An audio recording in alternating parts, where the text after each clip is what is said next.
भगवान के साथ वहां पे उनके अतरंग सखा रहते थे। अतरंग सखा यानी बेस्ट फ्रेंड, सबसे अच्छा मित्र, जिससे आपकी कोई बात छिपी नहीं। भगवान के अतरंग सखा कौन थे? उद्धव। भगवान के सबसे प्यारे मित्र थे वो, बहुत प्यार करते थे भगवान उनसे, और प्यार के साथ साथ वो बिल्कुल भगवान जैसे थे।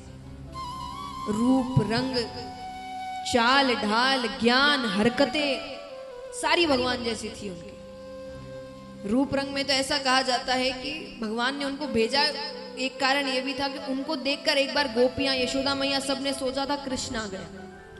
वो इतने भगवान से मिलते जुलते थे। तो और ज्ञान, उन्होंने देवताओं के गुरु बृहस्पति जी से विद्या प्राप्त की थी। इतने ज्ञानी, कहा जाता है अगर आप बहुत ज्ञानियों में किसी का नाम लेते हैं तो उद्धव जी का नाम लिया जाता। इतने ज्ञानी थे। एक चीज की कमी थी उन्हें। कौन सी कमी? उद्धव जी के लिए दुनिया में सबसे ऊपर ज्ञान था।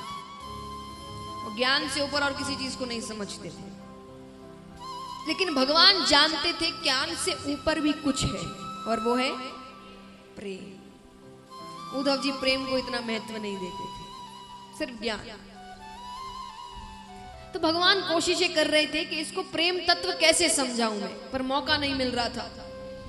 एक दिन भगवान राजकाज के कार्य खत्म करके अपने कमरे में आते हैं। उनके कमरे में एक बड़ी सी खिड़की थी, और कई ऐसे घर होते हैं ना जिनकी खिड़कियों से पूरा शहर दिखता है।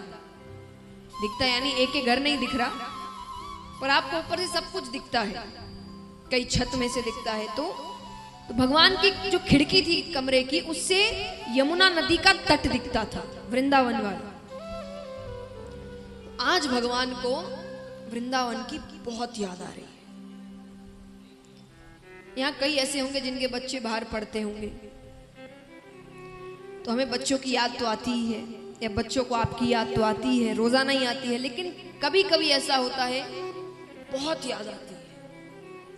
यानी उस दिन वो दिख जाए, वो मिल जाए आज बस। कभी कभी ऐसा होता है। भगवान के लिए आज वही दिन था। भगवान को वृंदावन की इतनी याद आ रही है कि आज उनको ऐसा लग रहा है कोई मुझे दिख जाए। अरे कोई पानी भरने आ जाए, कोई गैया चराने आ रहा हो, कोई किसी भी कारण से आज यमुना नदी के तट पर कोई तो आ जाए।